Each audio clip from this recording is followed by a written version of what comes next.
Coming to you from Brick House in downtown Brooklyn, this is 112BK.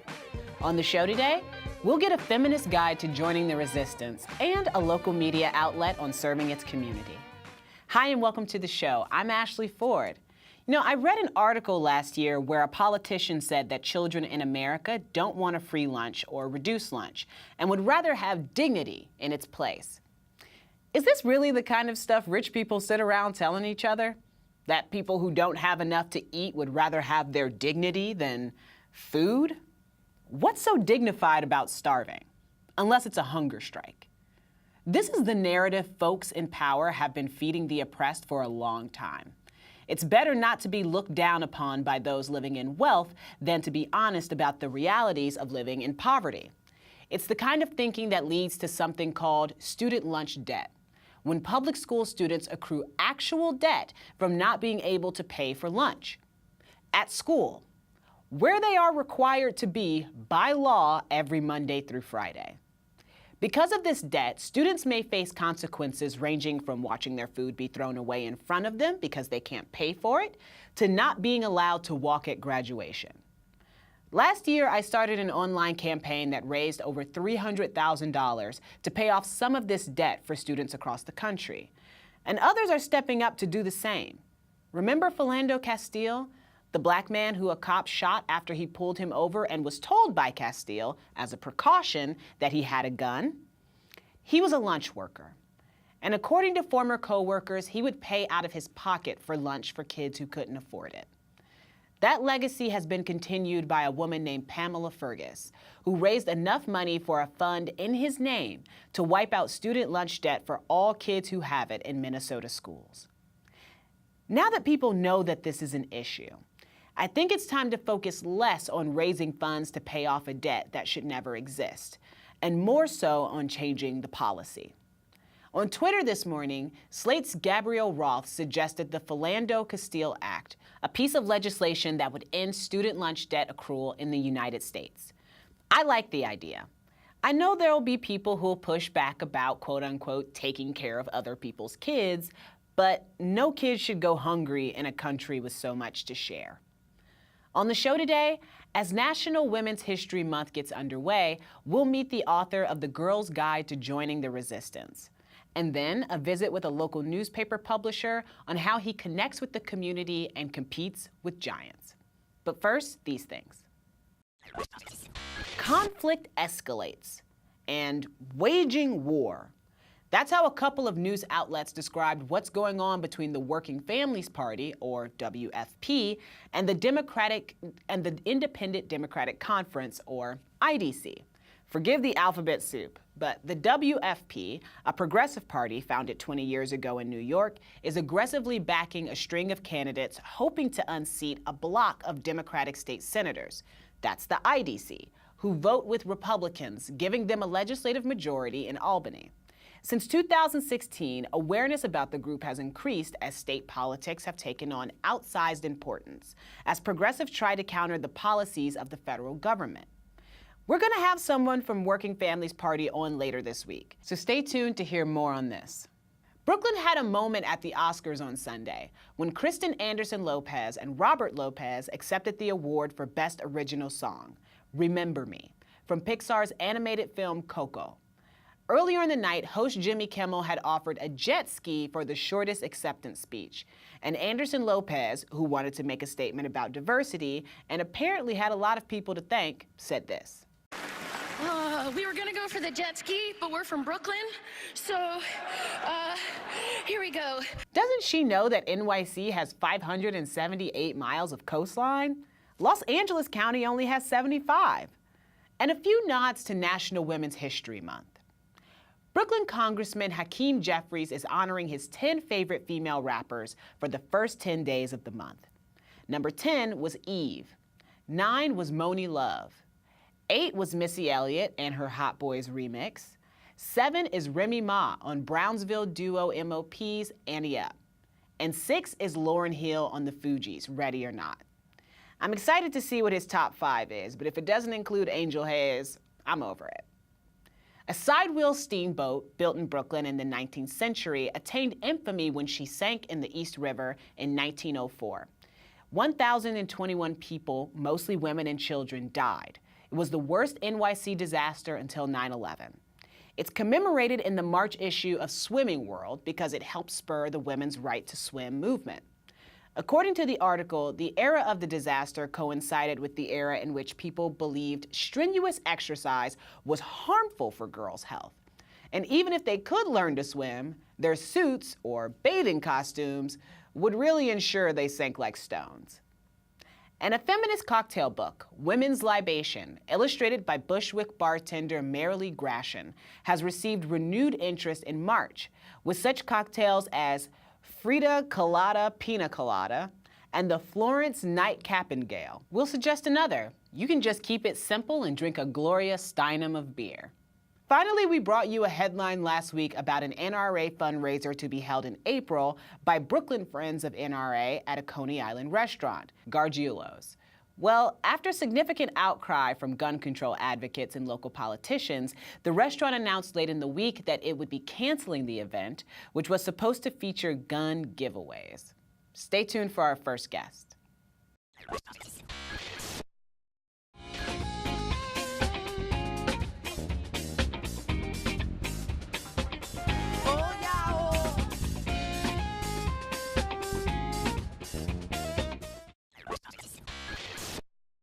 It's National Women's History Month, the 30th year we've celebrated it. And we wouldn't be celebrating at all if it wasn't for women's resistance throughout the generations. So we thought we'd commemorate the start of the month by talking about a new manifesto to resistance for this generation and at this time. We're thrilled to have with us the author of the just published book, A Girl's Guide to Joining the Resistance. She's also executive women's editor at HuffPost. Emma Gray, welcome to 112BK. Thank you for having me. It's so excited to have you here. I feel like I've been reading your writing or knowing of you online for some time. I feel the same. But we're just now getting to meet in person, and I love it. So we kind of all need a guide to resistance these days, right? Given what's happened over the past couple of years, resistance is fairly new to the community. As a population, it's new to us. But you wrote a book specifically for girls. Why? So I think young women as a group are a group that are so often overlooked, diminished. Our voices are sort of pushed to the side. We're told to make ourselves smaller. And I wanted to write a book that was speaking to this current moment and encouraging young women to make their voices louder and bigger and to take up space. And given the moment that we are currently living in, I think it is incredibly important for people to be involved politically, to be involved in civic action, because a healthy political system is one where all of our voices are being heard. And when people don't get involved, we end up where we are currently with the president we currently have. Right. I think one of the things that has been surprising to a lot of people over the past few years is not necessarily how many things we disagree on, but actually how many things we do agree on, but disagree on how to make them happen or how to get there. One of those things that I've seen a lot of really, really lovely and lively and sometimes bad conversations about is feminism. So talk to me a little bit about how you define feminism. I define feminism really simply. It's the social, political, and economic equality of the sexes. I see it as that baseline. Of course, our approaches to what that looks like, what the priorities should be within that feminist movement, definitely are going to differ. Right. But I think that a feminist movement needs to be inclusive. We need to be listening to each other, and it needs to be intersectional. Right. And how does that play into the idea of resistance? Some people will say, feminism is one thing, resisting is another thing. And you could say that about basically anything, right? Like, if I talk about being an anti-racist, it's like, I might also be talking about my feminism, and I might also be talking about resisting. But I think sometimes these labels and these identities or whatever, for some people, they put up walls. And they think those two things can't intersect if they have different definitions. But you consider yourself both a feminist and part of the resistance, correct? How does that work with itself? I think that, as you said, these labels can be useful for us to organize ourselves around. We want to identify with things. We want to find community around these labels.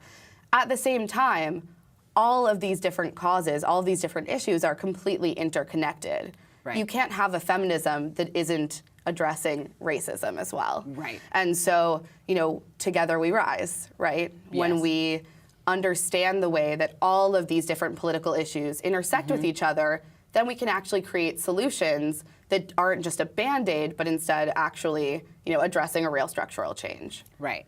And there have been a lot of books coming out recently about resistance and about feminism. Some people are going to bring up Roxane Gay's Bad Feminist. They're going to bring up Jessica Valenti's Sex Object. They're going to bring up, This Will Be My Undoing. They're going to bring up all of these different books and compare them to yours. But what sets yours apart? First of all of those books that you named are essential. And I would say that we can never just depend on one text to give us everything. Right. But what I was aiming to do is give both an argument for, hey, this is why you should care right now, and then here are really practical ways that you can begin to get involved. And when you start to falter, go back to this book, regain your energy, and say, oh, look, I can just follow this script and call my representative twice this week. Right. Or I can log on to this app and I can track X legislation. Or hey, it's okay for me to step back for a bit and I can practice self-care and let me go look at what that is. Right.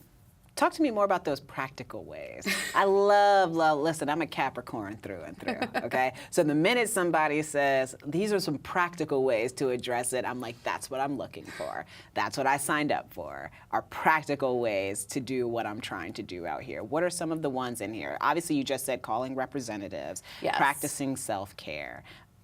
Give me a few others. So I think calling your reps is probably the most essential because we have literally hired these people to create legislation and run our government. Right. But also I include a list of different apps like Countable, like 5 Calls that will actually hold you accountable, that you can actually track different issues that are happening, different legislation that's being discussed. You can be reminded every day, something like Daily Action, which will literally text your phone every day and say, this is one thing that you can do today. Right. So I really appreciate solutions like that because they're things you can tap into that will then, keep going. It'll send you something every day and go beyond just what can I do on this one day or this one week.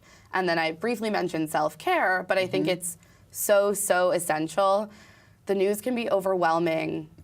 Trying to be involved all the time is incredibly exhausting. And while I think it's both essential for us to be educating ourselves and showing up, it's also essential for us to give ourselves permission to turn off our phones, log off of Twitter, and actually do whatever brings us joy to recharge that internal battery, whether that's a night in at home with your family or binge watching Netflix, which is, my personal choice.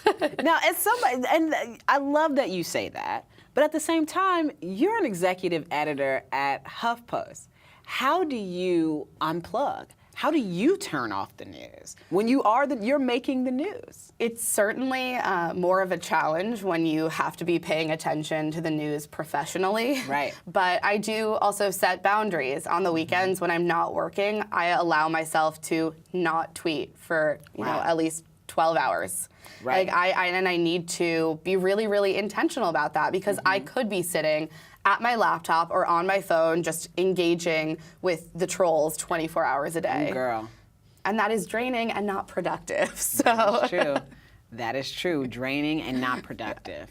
So, I hear a lot of people, especially right now, talking about the need to do something, talking about the need to create something, to be part of whatever shift they feel needs to occur in the country right now. For women specifically, where do you think it's most important to be channeling our energy right now? I think it depends on the individual. What you need to do is find one thing. To start, find one thing that you feel deeply passionate about. Something that you have the energy to run not just the sprint, but the marathon on. Right. And then look up who is already doing the work around this issue and ask them, how can I show up for you? Right. How can my time and my money and the tools that I have at my fingertips go the farthest? And tap into those networks. Because the beauty of this is, people have already been doing all of this work. Right. No matter what thing you feel the most strongly about, someone has been there before you. Someone's been laying the groundwork there probably for decades, and you just need to show up. Just show up. Just be, you know, someone recently talked about the difference between an ally and an accomplice, and how an ally might agree with you, and they might even say they agree with you, but an accomplice will be on the ground with you. I love that. And I really, really love the idea of those things being different, right? Because there is a difference between somebody who says, I believe you, but I'm gonna go and do this and work on it my own way, and the person who calls and says, I know you've already been working on this and I wanna help. What do I have to do to stand beside you and move this vision forward? I think that's amazing. I think that's an amazing thing to do. So I have to ask this one question that's just like, obviously, I was going to ask this question because you wrote this book. What advice do you have for women and girls who right now want to be a part of the resistance and they want to join? I think own your story, use your narrative, understand that your experience, your lived experience is so, so, so powerful. And use the tools that we all have access to. Social media. I mean, we're living in a moment where look at what the Parkland teens have done. They have wrested the microphone away from the President of the United States and dominated the media conversation just using the tools that they have. Half of these kids can't even vote yet, and yet they are using Twitter and Instagram and their platforms to amplify other gun control activists, to amplify their own experiences, and they're creating real change. So you don't have to change the world overnight, but use, again, the tools that you have at your fingertips and your story, and understand that that can make a difference. Emma, can you tell people where to get the book and how soon they can get it? You can get this book right now on Amazon, at Barnes & Noble, and at your local bookstore. Fantastic.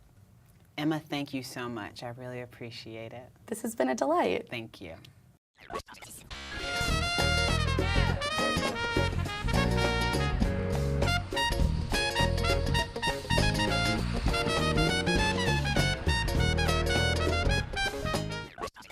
The New York Times, Daily News, The Post, heck, even AM New York and Metro seem to take up all of the newspaper oxygen in the city, if not the ad revenue. But as we've mentioned on this show before, the much smaller local and ethnic press in New York has a larger combined circulation than the giants. In an ongoing series, we plan to speak to many of these more modest outlets, some of which are facing tough times, to spotlight their local journalism, the communities they serve, and the challenges they face. Recently, I had a conversation with David Greaves, publisher of Our Time Press. Founded in 1996, it's one of the borough's oldest community papers. I'm so happy to have you here today. Happy to be here. Can you tell me just a little bit about the history of Our Time Press? Our Time Press started in 1996, actually with the Million Man March in '95. I went down there and got inspired. Came back and spoke with my wife, Bernice Green, and said, let's do something. You know, wanted to do something in the community, and we put out a one-page thing called Coupon News. Printed 10,000 copies, gave that out, and I said, you know, let's do a new newspaper, and that was in November, and we started up the newspaper in February, and people often say, how do you just suddenly decide to do a news, how do you start a newspaper? It was because of, quite frankly, who we are. My wife and I met in junior high school, and she went to Sarah Lawrence. I went to Syracuse and Columbia. She had a very high-powered job at CBS and at Uniworld Group in terms of public relations, and happens to be a brilliant person. And I was no, I'm not a slouch either. No I'm not a slouch either. You so I said, through. between the two of us, you know, how hard could it be? We found out how hard it could be, but we were able to do it. It started out as a monthly, and then it went to twice a month, and now it's a weekly. What was the need that the newspaper filled for the community for you? what I saw for the local papers was a lot of pop culture kinds of things. Right. The covers of the paper would have some star on it or some celebrity, that Right. kind of thing. Right. And I said, this is not interesting. I want to tell people about, have news that people don't see all the time, that they won't find anyplace else. Things targeted at the African American community and the kinds of things that problems that we deal with and opportunities we deal with. Right. So so that's where it came from. That sounds beautiful. And you and your wife are products of Bed-Stuy, Yes. correct? How have the changes in Bed-Stuy, and there have been quite a few changes, affected the way you cover that area? Well, let's see. I didn't think of covering it, of course, when I was younger coming up. Yeah. I would think, but the changes have been, hasn't affected really our coverage. Excuse me. What we do cover is we have a lot of local things on the cover. We have a lot of children on the cover. As a matter of fact, this was remarked at the other evening, where we have Our Time Press has an unusual number of covers with children on it. Right. We happen to have two two pictures of them this issue. Why is that? Kids like to see themselves in the paper. They do. Kids like, there it is, and their parents We love do. it. I get 5 copies of that. Oh, yeah. And it's fun, and it is fun because I know what that feels like. Right. And a lot of folks, politicians, celebrities, they're in the paper all the time. Right. With their picture out, Sam. But you have a kid in there and he's smiling. I'll tell you, it's gold. When I was in 2nd or 3rd grade, I did really good on standardized testing, mostly just because I have a good memory. And my mom took out an ad in the local African American paper in our community. Right. And everybody in my family still has that paper. That's right. Everybody in my family, all Sure. of my aunts, everybody still have a copy Yes. of this paper of 2nd grade me Absolutely. smiling and my mom saying congratulations on doing Absolutely. so well on your testing. I think that's true for Our Time Press all over Yes. Central Brooklyn. Yes. That they have those things. I love that. How have you seen the neighborhoods change just in the time of you living here? Well, buildings are going up like crazy. Buildings Right. are going up like crazy. Obviously, there's a lot of white folks moving in more so than when I was growing up. Having said that, I grew up in Bedford-Stuyvesant, Crown Heights, Right. and at that time, Crown Heights, where I was mostly Jewish. As a matter of fact, I was what they call a Shabbos goy. I would plug in things that they Right. wouldn't do on Friday night. So, but that has changed a lot. So the demographics have moved. The buildings have gone high. There's no more open space. Right. We used to be able to take our bicycles into Botanic Gardens and ride around that kind Yeah. of stuff. You didn't have to pay to get into Brooklyn Museum. You could wander Right. through it. So that's changed. That's changed, and it seems like it's become more structured. I say more contained. That is, you don't have the freedom that you used to have. To Not as much access. Not as much access. Brooklyn Children's Museum. We used to run in and out of there, no problem Right. whatsoever. It's not that now. No. You can't do that. As a matter of fact, I don't know of any cultural institutions around here that you can just sort of go into, walk in, look There around, aren't and walk out really. and come out again. So that has changed. You a have lot. BRIC. People are You have BRIC. always welcome to come into BRIC. Okay. Yes. Yeah. So there's that. Can you talk to me a little bit about what changes you've seen in local media and that landscape over the past few years that you've been doing that? Sure. Well, local media has changed a lot because of the internet. Right. When we started, there were no, if you will, the only other options to advertise, for example, small businesses with flyers, et cetera. Right. So as a result, when we started, we had a lot of small businesses. We had a lot of small businesses in the paper. Then as the internet evolved and came around, people said, wait a minute, I can send out an email blast. Right. I don't think that's as effective, but people insist Yep. on doing it. So that's changed a lot for the smaller advertisers. Right. And then we also have to, as we learned in this, as we're learning with the, if you will, Mueller investigation, that you have to be mindful of the kinds of things that are directed at your community, you know, and because they were targeting the Russians targeting divisive issues, that kind of thing. And I said that I wrote that the next thing that might happen in the black community, be mindful of the first, hour what comes out, because that's something that's planned and structured, and so just be careful, and anything that sounds divisive. Understand. Take a minute. Take a minute. Take a minute. Dig a little deeper. Dig a little deeper, and if you say, "Yeah, that's what I felt. That's what I felt," push that button. They push that button, so just relax for a second. Exactly. I really like that you're saying that. One of the things that I'm wondering, especially with local media right now, is, we've had people on, like the Brooklyner was having issues with funding, DNA Info, Gothamist, a lot of people that are doing local news are having issues of funding. How are you guys staying afloat? Like, how's it working out? Individual ads. We have advertising. We also have, after a long struggle, we're able to have the legal notices, and that helps. Good. Good. So, but yeah, it has become a really hand-to-hand combat down here on the ground. Yes. Yeah. So, can you tell me, why do local communities need their own media and not just be looking at mainstream media coverage? Because local media is the only media where the publisher picks up the phone.